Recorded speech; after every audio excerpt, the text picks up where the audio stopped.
Dear students, welcome to Swarnim Career Institute, Ringas. This is Pradeep Saini, your physics tutor. Class 12th का हमारा जो topic चल रहा है उसी टॉपिक को हम लोग आगे लेने वाले हैं और आज के इस लेक्चर में हम लोग पढ़ने वाले हैं application of Gauss law. Application of Gauss law बहुत इंपॉर्टेंट है। अगर हम जेई की बात करें, नीट की बात करें या इसके अलावा हम बोर्ड तक की भी बात करें, उसके लिए application of Gauss law important है। इसमें कुछ डेरिवेशंस बनते हैं बोर्ड क्लास के लिए भी और वहां से 100% एक डेरिवेशन आता है। तो आप सब चीजों को बिल्कुल केयरफुली देखोगे, वीडियो को अंत तक देखेंगे जिससे कोई भी चीज में डाउट नहीं रहे। तो स्टार्ट करते हैं एप्लीकेशन ऑफ गॉस लॉ। अब एप्लीकेशन जब हम पढ़ेंगे गॉस के नियम की, उस वाले केस में हम लोग पहले उसके फॉर्मूले पे जाते हैं जिससे हमारे कुछ चीजें क्लियर होने वाली है। देखिए हमारा फॉर्मूला क्या है। हमारा फॉर्मूला है closed interval E dot ds is equal to Q enclosed upon epsilon naught. ये हमारा गॉस का नियम है। इसमें अगर ध्यान से देखें, ये क्या है, इलेक्ट्रिक फील्ड। और एप्लीकेशन जो हम काम में ले रहे हैं उसके अंदर हम लोग इलेक्ट्रिक फील्ड ही फाइंड आउट करने वाले हैं। किसकी सहायता से? इस फॉर्मूले से हम क्या फाइंड आउट करने वाले हैं? Electric field. ठीक है। अब जब हम इलेक्ट्रिक फील्ड निकालेंगे तो हमें इन दोनों का क्या चाहिएगा? डॉट प्रोडक्ट चाहिएगा, राइट। जब दोनों का डॉट प्रोडक्ट चाहिएगा तो उनके बीच में कोई ना कोई एंगल चाहिएगा, वो 0 हो जाए, 90 हो जाए, 180 हो जाए। कहने का मतलब एक ऐसा एंगल चाहिए जो नॉन हो, जिसकी वैल्यू हमें पता हो। cos 90 की वैल्यू मान लो, cos 180 की वैल्यू मान लो, कि हमें पहले से पता हो। हम ऐसा तो नहीं लेंगे ना cos 41। इसलिए इसका भी हमें ध्यान रखना होगा कि हम तो किस टाइप का एंगल लेना है। इसके अलावा क्या चाहिएगा? Q एनक्लोज चाहिएगा कि उस गॉसियन सरफेस, आपको सब पता होगा कि जो Q एनक्लोज होता है वो कौन सी सरफेस के अंदर का चार्ज होता है। तो हम एक इमेजिन करते हैं, क्या करते हैं? इमेजिन करते हैं एक इमेजिनरी सरफेस होती है और वो जो इमेजिनरी सरफेस होती है, वो जो इमेजिनरी सरफेस होती है उसी से हम लोग एक क्लोज्ड सरफेस वॉल्यूम बना लेते हैं। ठीक है ना। उसके अंदर का चार्ज ये लेते हैं और उसमें किसका डिवाइड करते हैं? एप्सिलॉन नॉट का। जब हमें इतना पता है तो कुछ बातें मैंने यहाँ लिखी है जो आपको कभी भी कहीं भी जब गॉस लॉ अप्लाई करो उससे पहले सोचना चाहिए। जैसे फर्स्टली देखिए क्या है, draw a Gaussian surface. Gaussian surface क्या होती है? जो आपने कल्पना करके एक सरफेस मानी है, ठीक है ना। Gaussian surface such that point of study lies on the Gaussian surface. ये देखिए आपको एक ऐसी सरफेस की कल्पना करनी है, उस सरफेस के ऊपर ही क्या होना चाहिए? पॉइंट ऑफ स्टडी, यानी जिस पॉइंट पे आप इलेक्ट्रिक फील्ड इंटेंसिटी निकाल रहे हो वो पॉइंट, उतनी डिस्टेंस पे आपको क्या बनाना होता है? गॉसियन सरफेस बनानी होती है। सेकंड, पहले तो ये करोगे आप। अब इसके लिए कैसे शेप बनेंगे अभी हम 1 बाय 1 स्टडी करने वाले हैं। सेकंड देखिए, select shape of Gaussian surface. अब हमें क्या करना पड़ेगा कि उसकी शेप देखनी पड़ेगी कि मैं सिलेंडर लूं यानी बेलन लूं या फिर मैं कोई स्फीयर लूं, ठीक है ना। तो वो डिपेंड करेगा कि हम ऐसा बनाए जिसके लिए थीटा की वैल्यू क्या हो? कुछ इस टाइप की हो। तब वो हमारा आसान होगा क्वेश्चन सॉल्व करने में। वरना आप कैसा भी ले सकते हो लेकिन उसके अंदर फिर थीटा आपका डिफिकल्ट हो जाएगा, इस टाइप का एंगल आ जाएगा, तो फिर आप सॉल्व नहीं कर पाओगे। So the angle between E and DS is 0, 90 और 180 के आस होना चाहिए। फिर उसके बाद क्या करोगे? Apply Gauss theorem. उसके बाद गॉस थ्योरम करोगे। उसके बाद क्या करोगे? इन दोनों का डॉट प्रोडक्ट सॉल्व करोगे, थीटा की वैल्यू पुट अप करके। उसके बाद क्या कर दोगे? उसका इंटीग्रेशन कर दो। ठीक है। ये तो आपको केवल लिखना है अपनी कॉपी के अंदर। फटाफट पॉज करके इसको लिख लो, फिर हम देखो एक एक चीज को स्टडी करते हैं। तो एक चीज याद कर लीजिए, हम गॉसियन सरफेस से या एप्लीकेशन ऑफ गॉस लॉ में क्या निकालने वाले हैं? Electric field. ठीक है सर। अगर हमें इलेक्ट्रिक फील्ड निकालना है तो मैं स्टार्ट करता हूं सबसे पहले नंबर 1। देखिए नंबर 1 क्या ले रहा हूं मैं? Electric field due to point charge. देखिए electric field due to point charge. Sir ये तो हमने पढ़ा हुआ है। आपने पॉइंट चार्ज के लिए इलेक्ट्रिक फील्ड निकाला था, that is E is equal to KQ by R square.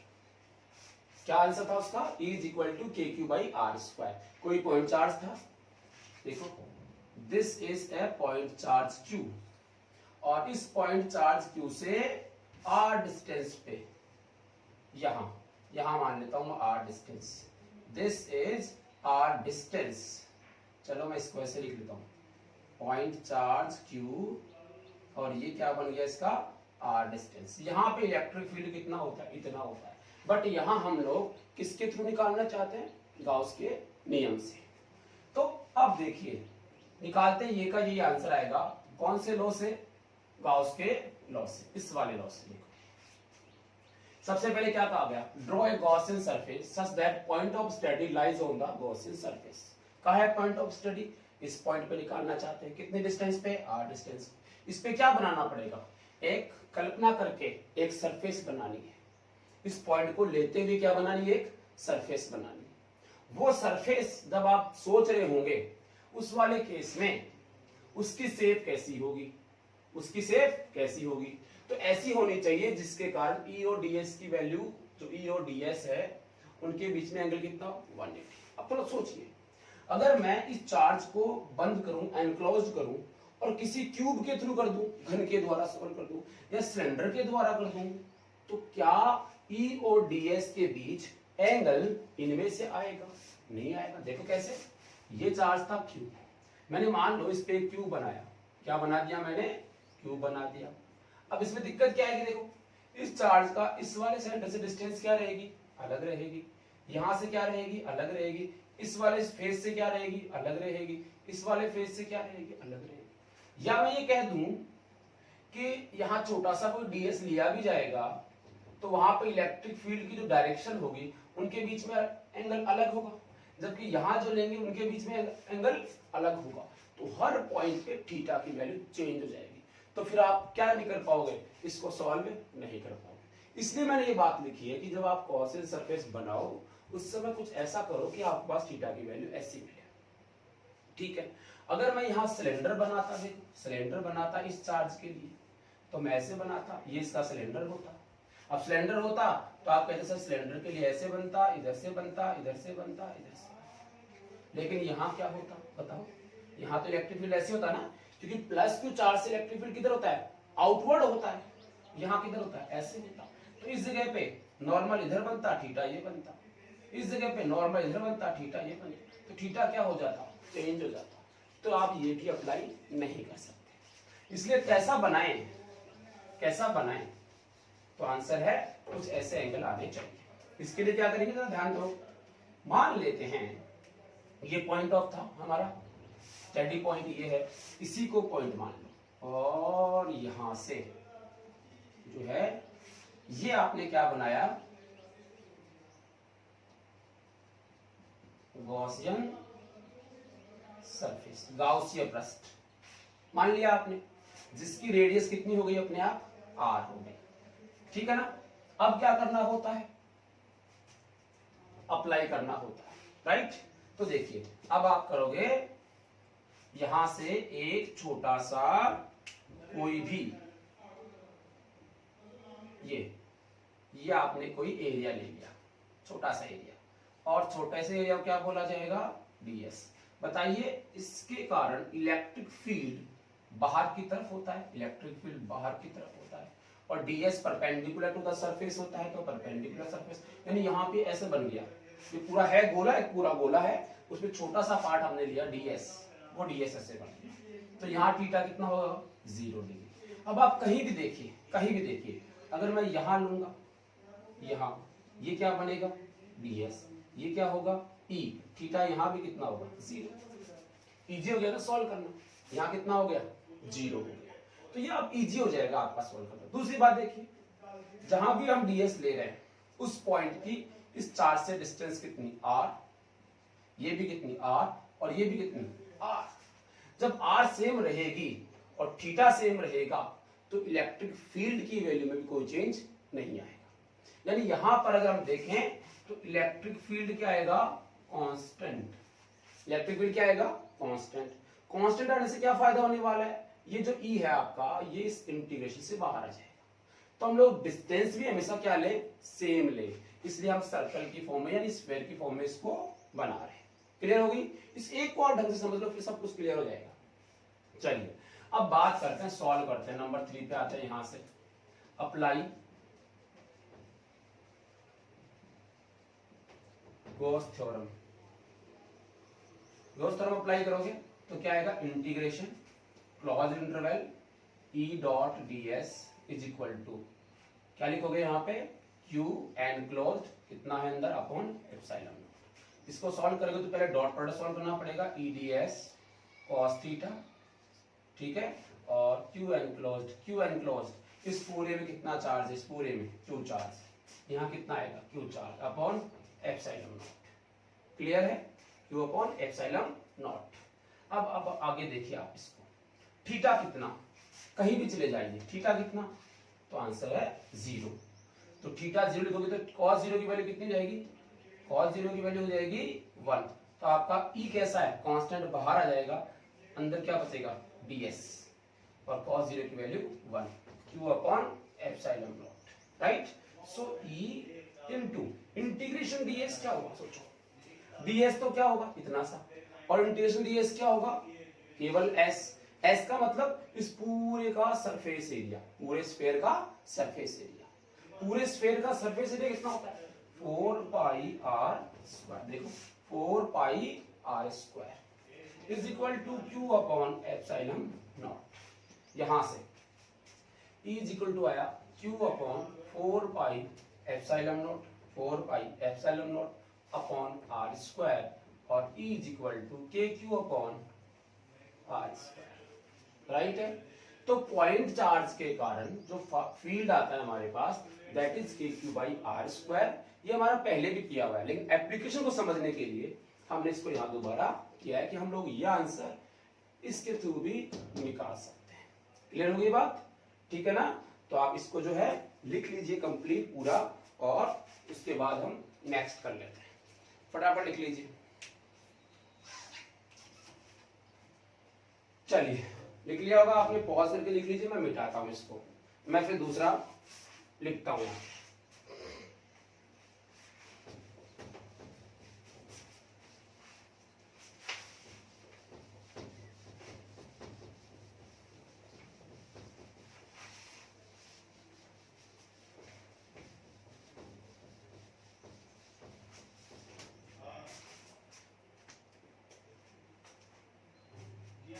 Next है number 2,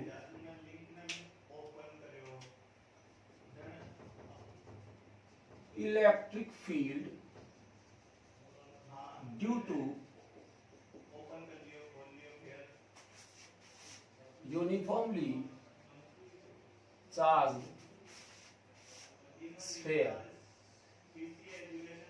electric field due to uniformly charge sphere, ये आपका नेक्स्ट टॉपिक है। ये जो चार्ज स्फीयर हम बोल रहे हैं यूनिफॉर्मली, आपकी बुक में आपको इसके और भी नाम मिल सकते हैं, जैसे नॉन कंडक्टिंग स्फीयर लिखा हुआ आ सकता है, ठीक है, नॉन मेटालिक स्फीयर आ सकता है, इसका मतलब भी यही रहेगा। और इसके अलावा हम बात करें इंसुलेटर, इंसुलेटर की फॉर्म में भी आपको आ सकता है, या मैं आपसे कहूं तो डाइइलेक्ट्रिक, डाइइलेक्ट्रिक परावैद्युत, है ना, परावैद्युत वाला। तो डाइइलेक्ट्रिक चार्ज्ड विद वॉल्यूम, पूरे वॉल्यूम के अंदर वो डाइइलेक्ट्रिक क्या होगा? चार्ज होगा। इन सब का मतलब यही होता है कि यूनिफॉर्मली है, चार्ज स्फीयर है, जो उसके कंप्लीट वॉल्यूम के अंदर वो चार्ज डिस्ट्रीब्यूट रहेगा। देखो बहुत इंपॉर्टेंट टॉपिक है, ध्यान से समझना। हमसे कहा गया है कि हमारे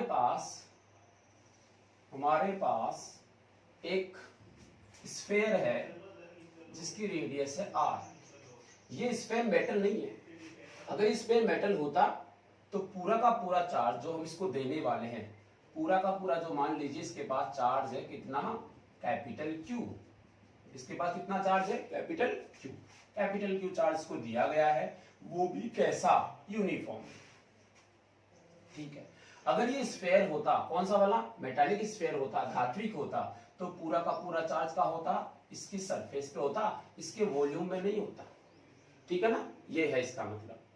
अब मान लीजिए इसका वॉल्यूम कितना है v, रेडियस कितनी दी हुई है 4।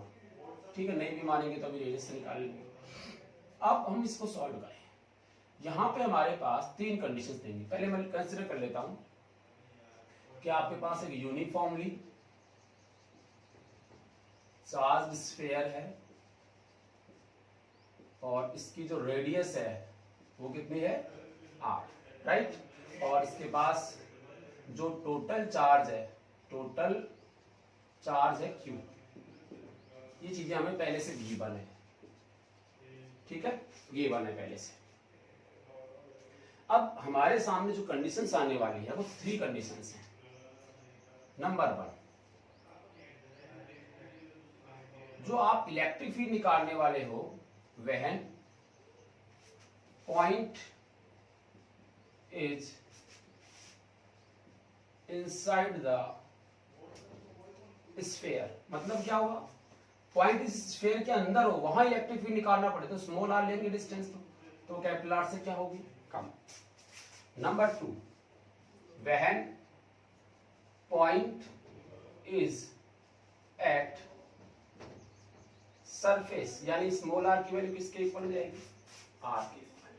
और number 3, when point is outside the sphere, मतलब small R is greater than R. ये 3 कंडीशंस हमारे सामने हैं। क्या क्या कंडीशंस है देखो, हो सकता है कि हमें यहां पर इलेक्ट्रिक फील्ड पूछा जाए, यहां पर मतलब ये देखिए इसके अंदर है, इनसाइड, तो इनसाइड होगा तो ये डिस्टेंस आर होगी, ये डिस्टेंस आर होगी तो स्मॉल आर से क्या होगी, कैपिटल आर से क्या होगी, लेस। सपोज ये पॉइंट आपका कहां होता, ये पॉइंट आपका यहां होता, इस पॉइंट पे इलेक्ट्रिक फील्ड पूछता तो ये आपका आर होता, तो उस वाले केस में स्मॉल आर और कैपिटल आर के आपस में क्या हो जाते हैं, इक्वल हो जाते हैं। और सपोज आपका पॉइंट आपसे बाहर पूछता तो उस समय ये आर होता। तो ये तो पॉइंट ऑफ इंटरेस्ट की बात है ना कि हम कहां पे इलेक्ट्रिक फील्ड निकालना चाहते हैं। तो जनरली हमारे पास इसके 3 केस बनते हैं, अंदर, सरफेस पे और बाहर, ये हमें इलेक्ट्रिक फील्ड निकालना होता है। अच्छा भाई, अब अगर ये इलेक्ट्रिक फील्ड निकालना है तो निकाल के देखते हैं। सबसे पहला प्रोसेस क्या है कि ये गॉसियन सरफेस की कल्पना करो आप लोग। ठीक है ना, इसमें साफ दिखता है कि हम लोग स्फेरिकल बनाएंगे तो थीटा 0 हो जाएगा, बड़ा सिंपल सा बनेगा। ठीक है ना, तो यहां हम शुरू करते हैं। देखिए सरफेस के याद करिए, सरफेस से जो इलेक्ट्रिक फील्ड होता है वो परपेंडिकुलर टू द सरफेस होता है। सरफेस से जो इलेक्ट्रिक फील्ड की लाइंस की जो डायरेक्शन होती है वो कैसी होती है, परपेंडिकुलर टू द सरफेस, ये हमें पहले से पता है। इसका मतलब इसकी सरफेस पे कहीं भी आप फील्ड लाइन बनाओगे तो इसके परपेंडिकुलर आएगा। एक बात तो ये। दूसरा है कि हम सरफेस पर अगर एरिया वेक्टर बनाते हैं तो वो भी क्या होता है, सरफेस के परपेंडिकुलर होता है, तो हमें वो दोनों के बीच में एंगल कितना मिल जाएगा, 0 डिग्री। क्लियर है, तो स्टार्ट करते हैं। Number 1, when small R is less than capital R. Clear है, तो मैं इसका डायग्राम बना लेता हूं, देखो कैसे बनेगा। ये आपका स्फीयर, ये आपका स्फीयर जिसकी रेडियस कैपिटल आर, इसको चार्ज दिया हुआ है Q, वो भी कैसा, यूनिफॉर्मली Q चार्ज है। पॉइंट ऑफ इंटरेस्ट हमारा यहाँ है, यहाँ हम इलेक्ट्रिक फील्ड निकालना चाहते हैं जो कितने डिस्टेंस पे है, स्मॉल आर डिस्टेंस पे। तो सबसे पहले हमें क्या करना पड़ेगा, एक गॉसियन सरफेस की कल्पना करनी पड़ेगी। कर लेंगे, तो ये क्या है, गॉसियन सरफेस, गाउसियन पृष्ठ की हमने कल्पना कर ली। कैसा है ये, स्फेरिकल गाउसिय पृष्ठ, स्फेरिकल गाउसिय पृष्ठ। ठीक है, अब क्या करना होता है, थीटा। तो यहां एक छोटा सा हम क्या लेंगे, छोटा सा एक हम ले लेंगे सरफेस ds। तो यहां एक छोटा सा सरफेस ds लेंगे और उसकी direction perpendicular to the surface. यहां सोचिए, थोड़ा सा इमेजिन कीजिए कि अपने आप में ऐसा छोटा सा एक सरफेस होगा और उस सरफेस से ये ds होगा। और देखिए इसी तरफ हमारा ई क्या रहेगा, इधर रहेगा, तो थीटा यहां कितना हो जाएगा अपने आप 0। और देखिए आर रेडियस का जो हमने गॉसियन सरफेस लिया है वो लेने का फायदा क्या होगी, हर जगह पे डिस्टेंस कितनी रहेगी, आर ही रहेगी। जब हर डिस्टेंस आर रहेगी तो इलेक्ट्रिक फील्ड की वैल्यू कैसी रहेगी, कांस्टेंट रहेगी। क्लियर है, एक काम हो गया। उसके बाद क्या करना होता है, थीटा हमने देख लिया 0 डिग्री आ रहा है, अब क्या करना है, अप्लाई करना है, अप्लाई गॉस थ्योरम। क्या करेंगे, integration close interval E dot ds is equal to Q enclosed upon epsilon naught. Clear है। अच्छा, अब इसमें दिक्कत ये आएगी कि हमें चाहिएगा क्यू एनक्लोज्ड, ये प्रॉब्लम हमारे सामने, ये हमें पता है इन दोनों के बीच का एंगल, ये सॉल्व हो जाएगा। ठीक है, इसका जो है पाई आर स्क्वायर के हिसाब से एरिया आ जाएगा, एप्सिलॉन नॉट हम जानते हैं। क्यू एनक्लोज्ड की बात है, पूरे को कितना चार्ज दिया गया, कैपिटल क्यू, पूरे को कितना चार्ज दिया गया है, कैपिटल क्यू। हमें तो इतना सा स्फीयर लेना ना बीच का, इसमें कितना चार्ज है ये निकालना पड़ेगा। तो इसको निकालने के लिए मैं इधर साइड में निकाल लेता हूं एक बार, चार्ज डेंसिटी निकालो। कौन सी वाली चार्ज डेंसिटी आएगी इसमें, वॉल्यूम चार्ज डेंसिटी। याद कीजिए मैंने 3 टाइप से बताए थे आपको, लीनियर, सरफेस और वॉल्यूम। तो वॉल्यूम चार्ज डेंसिटी किससे शो करते हैं, रो से। ठीक है, रो कैसे निकालेंगे, total charge upon total volume. Total volume इसका कितना होगा, 4/3 पाई कैपिटल आर क्यूब। ध्यान देना 4/3 पाई कैपिटल आर क्यूब, पूरे का वॉल्यूम, ये रो की वैल्यू है। ठीक है, अब हमें चाहिए एनक्लोज्ड। तो मान लीजिए टोटल में अगर क्यू चार्ज है तो अंदर वाले में मान रहा हूं मैं कितना, क्यू डैश। क्या मान रहा हूं, क्यू डैश, कुछ तो रहे अंदर भी। सो charge enclosed by Gaussian surface, Gaussian surface, Gaussian surface में कितना चार्ज होगा, Q dash. Q dash, Q का फॉर्मूला क्या बन जाता है, Q का फॉर्मूला बन जाता है रो इनटू वॉल्यूम। तो आप लिखोगे रो कितना, Q upon 4/3 pi R cube. ये तो हो गया रो। इनटू वॉल्यूम कौन सा लेते हैं, जिसमें हमें चार्ज निकालना होता है, ये इतना सा, ये कितना होगा, इसकी तो रेडियस स्मॉल आर है, तो हम लिखेंगे 4/3 पाई स्मॉल आर क्यूब। देखो दोनों में डिफरेंस, ये कैपिटल आया, ये क्या है, स्मॉल आया। तो 4/3 पाई से तो ये कैंसिल हो जाएगा, और यहां पर जो आंसर आएगा वो आएगा आपका, यहां से हो गया Q into R cube upon capital R cube, ये आ गया। तो कुल मिला के ये ऐसे लिख सकते हो, Q R cube upon capital R cube, ये क्यू एनक्लोज्ड आ गया। क्लियर है, तो अब रख सकते हैं यहाँ पे, देखो ये क्या बनेगा, EDS cos 0 degree close surface के लिए, this is equal to Q R cube upon capital R, Q R cube upon capital R cube. Clear है। अब ई तो रहेगा कांस्टेंट है, बाहर आ जाएगा, है ना, और अंदर क्या बचा, ds, cos 0 की वैल्यू 1 हो जाएगी, ds integration ds is equal to Q R cube upon R, E into integration ds क्या होगा, इंटीग्रेशन ds का मतलब इस पूरे का एरिया, बाहर वाले का नहीं, अंदर वाले की बात होगी। इसी का तो हमने ds लिया था, तो ds का मतलब इस पूरे सरफेस का एरिया। तो इस स्फीयर का एरिया कितना होगा अंदर वाले का, ये होगा 4 pi small R square, this is equal to Q R cube upon R cube. इस आर स्क्वायर से ये आर क्यूब में कैंसिल हो जाएगा, और ई इज इक्वल टू आएगा क्यू अपॉन, अच्छा इसमें किसका डिवाइड कर रहे हैं हम लोग, इसमें हम डिवाइड कर रहे हैं एप्सिलॉन नॉट का। यहाँ भी क्या आएगा, एप्सिलॉन नॉट, यहाँ भी क्या आएगा, एप्सिलॉन नॉट। तो क्यू अपॉन 4 पाई तो इधर आ गया, और ये पहले से क्या था, एप्सिलॉन नॉट। यहां से स्मॉल आर ऊपर है, आर क्यूब नीचे, ये आ गया। तो E is equal to Q 4 pi epsilon naught R upon R की पावर 3। क्लियर है। यहां से आप इसको ऐसे लिख सकते हो, E is equal to K Q small R upon capital R cube. ये फॉर्मूला आपको याद रखना है। और देखो this R is what, constant value. K भी क्या है, कांस्टेंट, क्यू भी क्या है, कांस्टेंट। अब ये जो अंदर हमने ये वाला पॉइंट लिया है वो यहां भी ले सकते, ये भी अंदर था, ये लेते तो ये भी अंदर था, ये लेते तो ये भी अंदर ही था ना अंदर। तो अगर ये अंदर था इसका मतलब स्मॉल आर कैसा है, वेरिएबल। स्मॉल आर कैसा है, वेरिएबल। सो हम लिख सकते हैं इसके अंदर E is directly proportional to small R. R को इंक्रीज करोगे, देखो सोचो स्मॉल आर अगर 0 होता तो ये पॉइंट कहां होता, इसके सेंटर पे। अगर पॉइंट सेंटर पे होता तो E की वैल्यू भी क्या होती, 0। तो सेंटर पे इलेक्ट्रिक फील्ड कितना आता है इसका, 0 आता। समझ आ गया।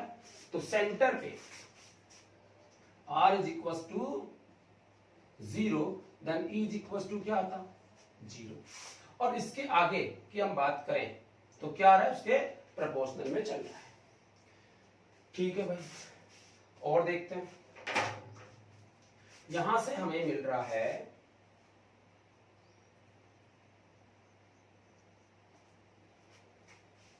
इसको आप लिख लीजिए, ये फर्स्ट हो गया आपका। फिर सेकंड भी इसका बना लेते हैं हम लोग, इसको आप लिख लीजिए, ठीक है ना। और अगर आप चाहें तो इसको जो है रो की फॉर्म में भी लिख सकते हैं याद रखने के लिए। एक तरीका तो ये है, इसको ऐसे याद रखिए आप स्मॉल आर की फॉर्म में। मैं अगर चाहूं तो in terms of charge density rho, वो कैसे निकलेगा, बड़ा सिंपल। यहां देखिए, ये देखिए, इसको आप लिखोगे E is equal to Q, इसमें 3 का डिवाइड कर रहा हूं Q में, तो मैं नीचे क्या करूंगा 4 पाई, इसमें भी किसका डिवाइड करूंगा 3 का। ऊपर 3 का डिवाइड किया, नीचे 3 का डिवाइड किया, तो 4 पाई एप्सिलॉन नॉट, और ये आ गया स्मॉल r और नीचे आया r क्यूब। क्लियर है। अब यहां से देखिए Q अपॉन 4/3 पाई r क्यूब, 4/3 पाई r क्यूब, इसकी जगह क्या लिखा जा सकता है, रो। ठीक है। अब नीचे देखो क्या आएगा, यहां क्या रह गया 3, यहां क्या रह गया r, और 4/3 पाई एप्सिलॉन नॉट आएगा नहीं, और r क्यूब इससे साथ हट गया था, तो यहां क्या आएगा, केवल एप्सिलॉन नॉट। तो ये ई का जो फॉर्मूला है किसकी फॉर्म में निकाल लिया, रो की फॉर्म में, न्यूमेरिकल सॉल्व करने के। तो रो की फॉर्म में ये रहेगा, स्मॉल आर की फॉर्म में ये रहेगा। क्लियर है। तो ये अंदर वाले पॉइंट के लिए इलेक्ट्रिक फील्ड की वैल्यू ये आने वाली है। ओके, फटाफट आप इसको लिख लीजिए, पॉज कर लीजिए और लिख लीजिए।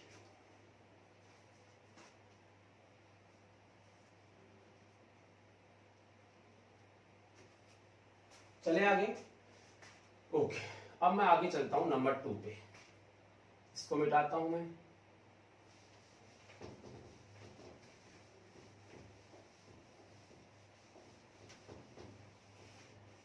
देखो नंबर 2 क्या है, when small r is equal to capital R। अगर ये पॉइंट सरफेस पे होता तो बड़ा सिंपल था, अगर पॉइंट सरफेस पे होता ये स्मॉल r किसके इक्वल हो जाता, कैपिटल R।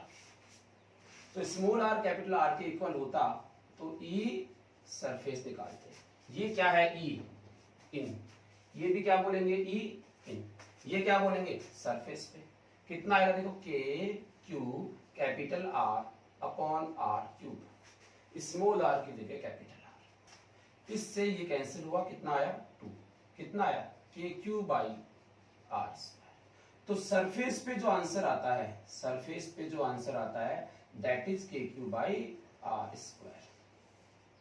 और मैं आपको बता दूं ये कैसा होता है मैक्सिमम, क्योंकि आगे जाके घटने वाला है। तो सरफेस पे जो आंसर आता है that is KQ by R square which is maximum value of electric field. Right है, ठीक है ना। चलिए नंबर 3।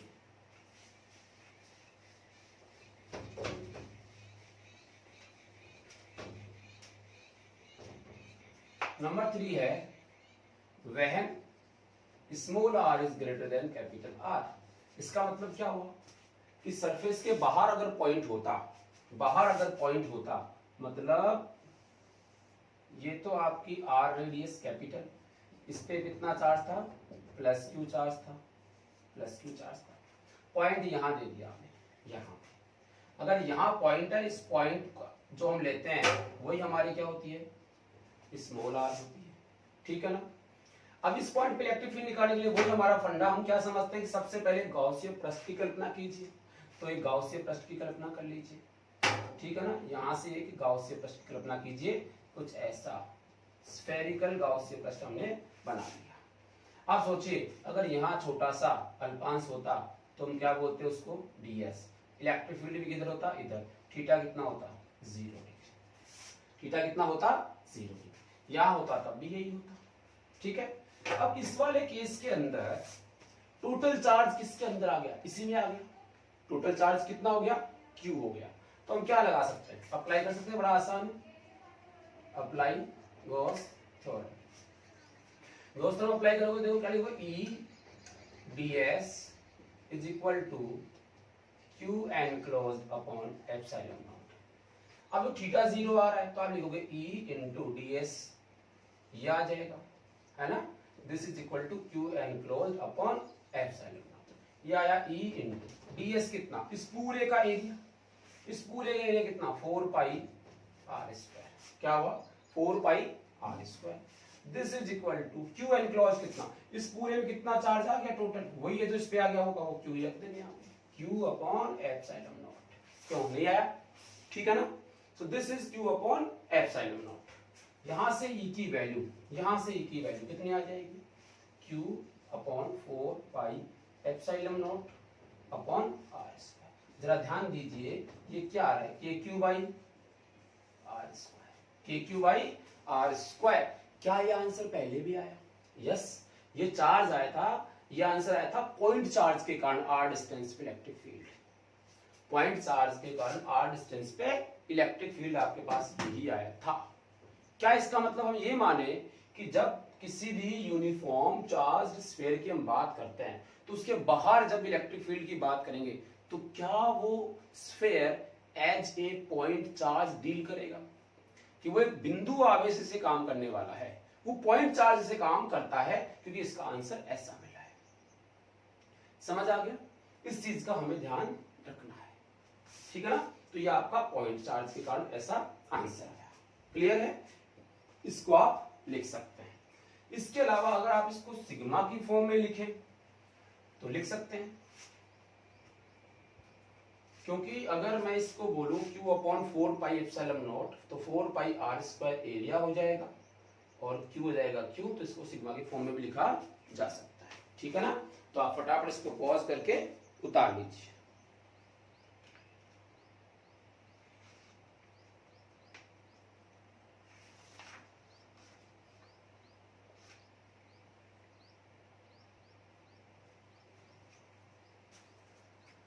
हाँ भाई लिख लिया क्या, ओके।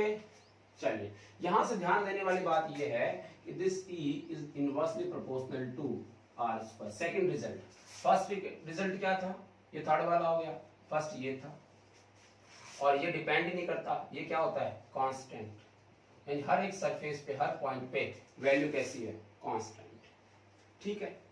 अब अगर ऐसा है तो हमें इसका एक ग्राफ बना के बताइए। क्या बना के बताइए, ग्राफ बना के बताइए। तो इसका ग्राफ बना लीजिए आप।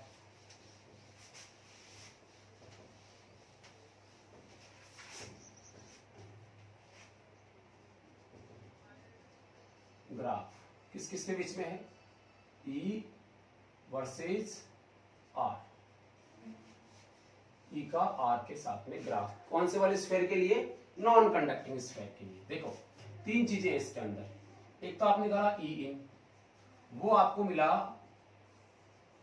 राइट। दूसरा आपने निकाला E सरफेस, वो मिला आपको KQ by R square capital वाला, मतलब ये क्या है, कांस्टेंट। और नंबर 3 जो आपको मिला दैट इज E आउटसाइड, वो आपको मिला 1 बाई R, ये तो मिला। अब इसका ग्राफ बना के देखिए। ग्राफ पूछा जाता है आपसे, राइट। ये सेंटर मान लेते हैं। अगर ये सेंटर मानोगे तो मैं डायग्राम यहाँ बना रहा हूँ, स्फीयर वैसे बनाने की जरूरत नहीं पड़ती ग्राफ में, लेकिन मैं समझाने के लिए यहाँ पे एक स्फीयर बनाता हूँ, देखो आपके लिए। Suppose this is sphere, clear है, और ये इसकी हो जाएगी रेडियस कैपिटल आर, यानी ये वो पॉइंट है जहां स्मॉल आर की वैल्यू कैपिटल आर के इक्वल है, राइट। इसके इधर जाएंगे तो स्मॉल आर ग्रेटर देन है किसके, कैपिटल आर के। इसके इधर आएंगे तो स्मॉल आर लेस देन है किसके, कैपिटल आर के। समझ आ गई बात। अब हम क्या देख रहे हैं फर्स्ट केस में, अंदर स्टार्टिंग में आर अगर जीरो होगा तो ई इन कहां होगा, जीरो होगा, तो यहां तो जीरो होगा, तो स्टार्ट यहां से होने वाला है ग्राफ। उसके बाद ये लीनियरली बढ़ेगा, रेखीय रूप से, इसको बढ़ाओगे ये भी बढ़ेगा, तो आपने इसको बढ़ाना स्टार्ट किया, ये क्या बना, E directly proportional to small R. कहां तक बढ़ता जाएगा, इस वाले पॉइंट तक, उसके बाद में ये नहीं बढ़ने वाला है, दिस वन। अब क्या है, यहां पर कितना हो गया, यहां तो मैक्सिमम हो गया, ये इलेक्ट्रिक फील्ड, क्योंकि इस तरफ क्या ले रहे हो आप, इलेक्ट्रिक फील्ड, इस तरफ क्या ले रहे हो आप, तो यहां पर इलेक्ट्रिक फील्ड कैसा होगा, मैक्सिमम, यहां पर ई क्या होगा, मैक्सिमम होगा, which is equal to K Q by are. ये इलेक्ट्रिक फील्ड मैक्सिमम मान रहे हैं। अब मैक्सिमम के बाद अगर मैं डिस्टेंस को और इंक्रीज करता हूं, यहां से और इंक्रीज करता हूं, तो और इंक्रीज करने का मतलब बाहर आ गए, तो क्या हो रहा है, इनवर्सली स्क्वायर का प्रोपोर्शनल आ रहा है। तो यहां से ये इनवर्सली का ग्राफ होता है, ठीक है ना। तो ये आपका इनवर्सली का ग्राफ, राइट है। तो इस वाले स्फीयर के लिए ग्राफ ऐसा होगा, क्लियर है ना। ये ग्राफ आपको आना चाहिए, और दिस ई जो आउटसाइड है this is proportional to 1 by R square, ठीक है ना। ये आपको 2 लेक्चर्स में, या मैं बोलूं तो आपने 2 डेरिवेशंस यहां पर किए हैं, लेकिन मीनिंग ध्यान रखना, जो 4 बातें मैंने स्टार्टिंग में आपको लिखवाई है वो एनी टाइम आपके दिमाग में होनी चाहिए जब भी आप गॉस लॉ अप्लाई करते हो। फटाफट इसको लिख लीजिए, पॉज कर लीजिए और लिख लीजिए।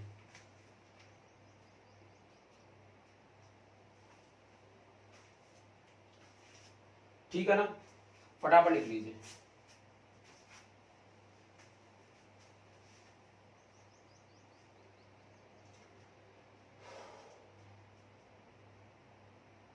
चलिए मिटा रहा हूं मैं, फिर आगे करें, इसको मिटा रहा हूं मैं, ठीक है। आप पॉज कर लीजिए और फिर से लिख लीजिए।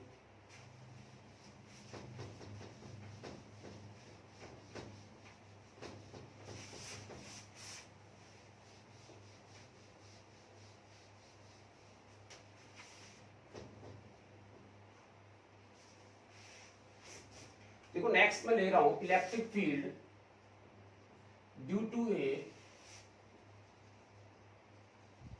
Metallic charge sphere. अब देखो यहां क्या लिखा हुआ है, मेटालिक, यानी ये कोई चालक है। चालक को लेके कारण जो आएगा उसकी हम बात करें तो इसको यहां से हटा देते हैं, ठीक है ना। अब इसमें पहले वाले में डिफरेंस आपको समझ में आ गया होगा।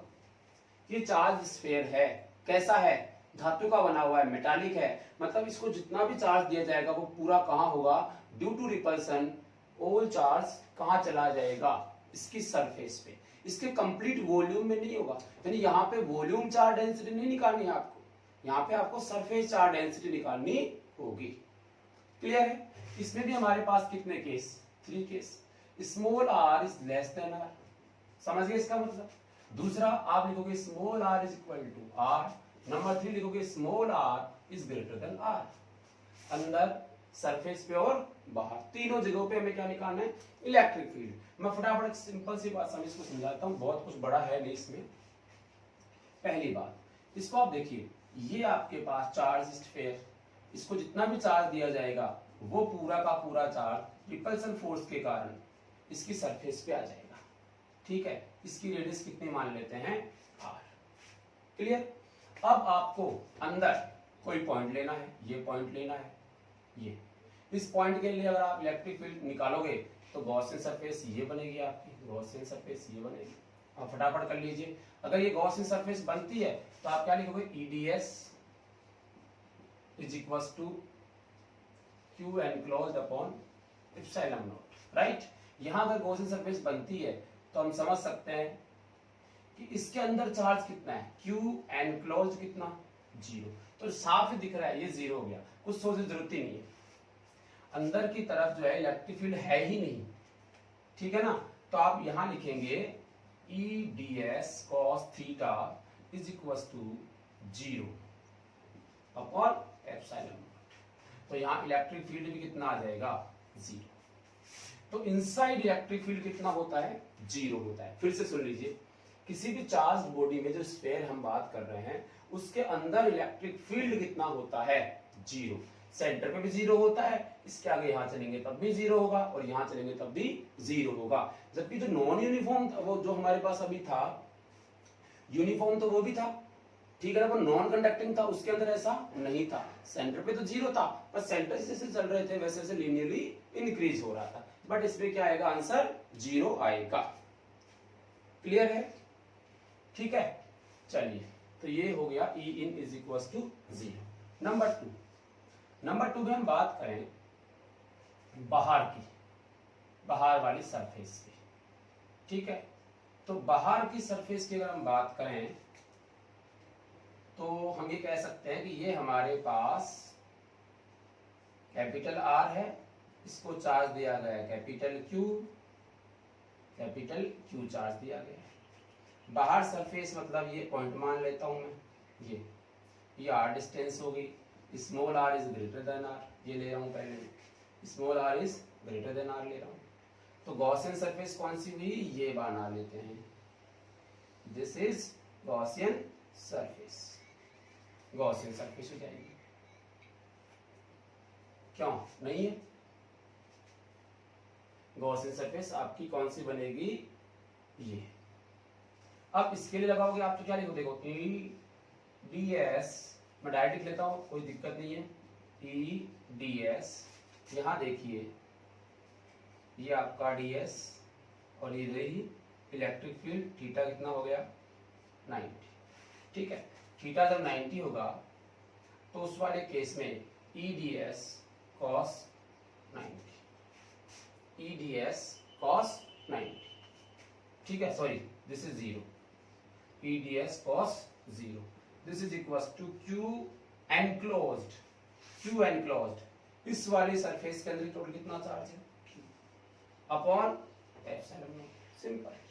इसका क्या था, क्लोज इंटरवल, तो आप क्या लिखोगे, E इंटीग्रेशन DS, इसका 1 हो जाएगा, Q अपॉन एप्सिलॉन नॉट लिखोगे, E into 4 pi R square is equal to Q upon epsilon naught.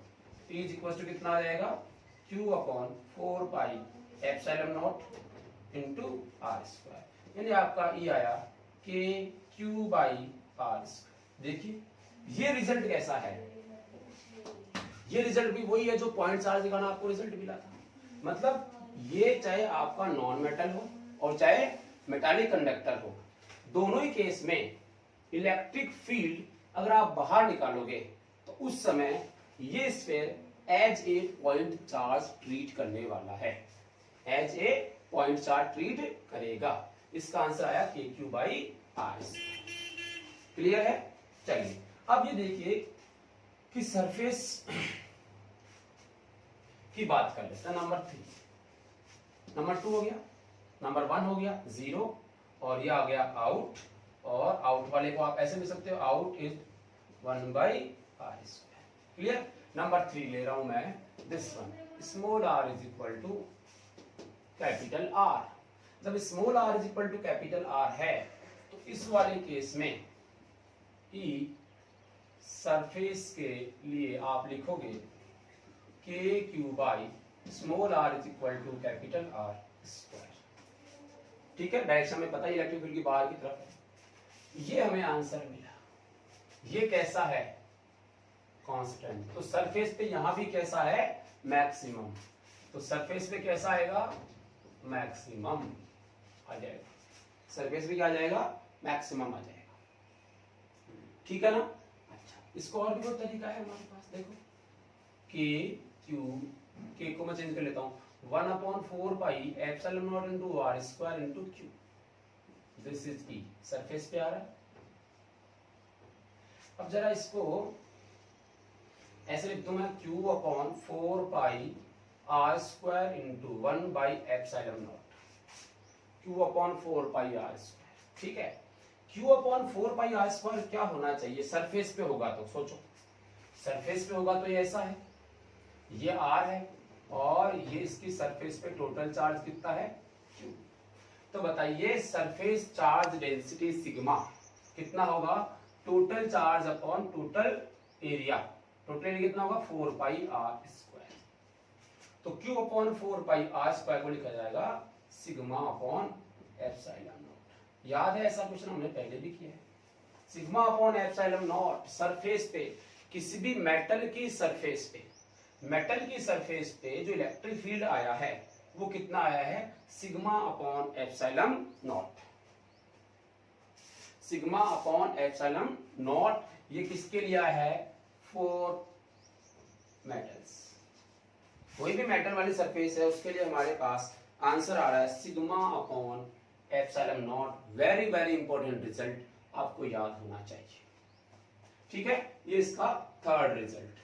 अब यहां भी हम क्या बना सकते हैं, यहां हम बना सकते हैं इसका भी ग्राफ। लेकिन मैं एक बात और कह देता हूं, ये जो तीनों के तीनों रिजल्ट है ये किस किस के लिए एप्लीकेबल है। सोच, ये तो था हमारे पास मेटालिक चार्ज स्फीयर, सॉलिड, कैसा था ये, सॉलिड है ना।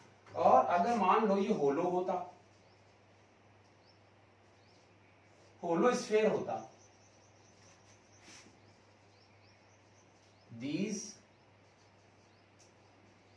results are applicable for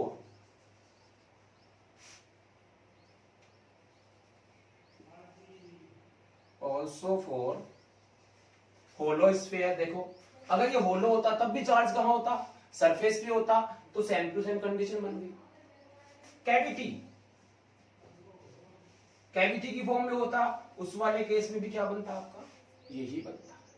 समझ में आ गई बात। इसको हम लोग बोल सकते हैं मेटालिक शेल, मेटालिक शेल, कोई खोखला धातु होती उसके लिए भी ये क्या होता, आंसर सही होता, ठीक है। या मैं आपसे कहूं नॉन मेटालिक, ये क्या है, देखो नॉन मेटालिक स्फीयर है, नॉन मेटालिक स्फीयर, वो भी कौन सा वाला, तो आंसर है होलो। कौन सा वाला, होलो, क्योंकि मैं होलो नहीं लगाऊंगा तो इससे पहले जो रिजल्ट हमने निकाला वो आएगा। तो होलो अगर नॉन मेटालिक सरफेस होती तो वैसा होता, उसका पूरा चार्ज कहां होता, यहां होता, क्योंकि ये होलो है ना तो यहां इस वॉल्यूम में होता ही नहीं। तो इन सबके लिए ये तीनों के तीनों रिजल्ट्स एप्लीकेबल है। इसलिए ये बातें जो है वो इंपॉर्टेंट हो जाती हैं आपके लिए, अलग अलग क्वेश्चन में अलग अलग वर्ड्स लिखे हुए मिलेंगे। क्लियर है। अब इसका बना लो ग्राफ। क्या बना लो, ग्राफ।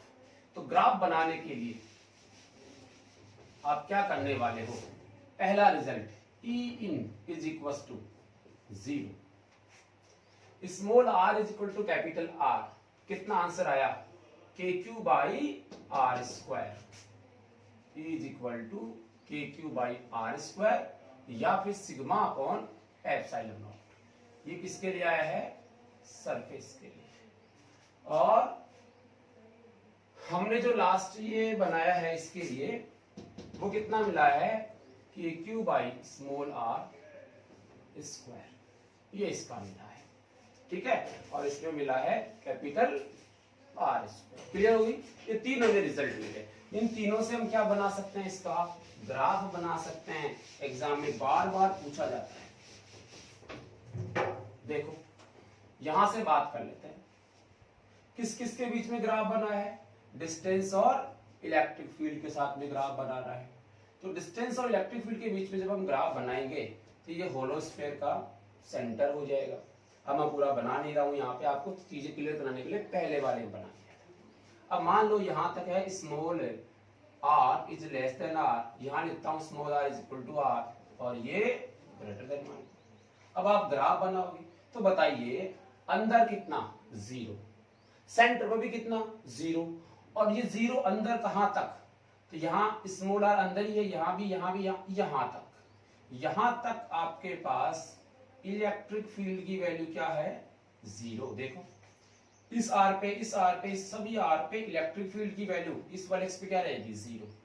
उसके बाद यहां जब स्मॉल r की वैल्यू किसके इक्वल हो गई कैपिटल R की, कितना आंसर है kq/r² विच इज मैक्सिमम। तो सीधा मान लो यहां पर है kq/r² e की वैल्यू, तो ये सीधा यहां पहुंच गया दिस वन, ये kq/r² पहुंचा। उसके बाद जब ये इसके इधर आएगा उस वाले केस में क्या आ रहा है इनवर्सली प्रोपोर्शनल, ये दिस इज इनवर्सली प्रोपोर्शनल। तो ये लिखा जाएगा E1/r² आउट, ये क्या इसकी मैक्सिमम वैल्यू जो कहां है सरफेस पे, और यहां पे E in is equal to 0, E surface sigma upon epsilon naught लिख सकते हैं। तो इसका ग्राफ कुछ ऐसे आएगा, उसके ग्राफ में ऐसे सीधा है, दोनों में ये डिफरेंस है, ठीक है ना। ओके चलिए, तो ये एप्लीकेशन ऑफ गाउस जो लॉ था उसकी हमने 3 एप्लीकेशन पढ़ ली है। नेक्स्ट वीडियो लेक्चर में हम लोग कुछ नई एप्लीकेशंस और पढ़ने वाले हैं और उसके बाद एक लेक्चर और लेंगे, तब तक आपका ये एप्लीकेशन कंप्लीट हो जाएगी, ठीक है ना। कोई डाउट, कोई सजेशन, कैसा भी कोई क्वेश्चन हो आप मुझे कमेंट बॉक्स में लिख सकते हैं। Thank you.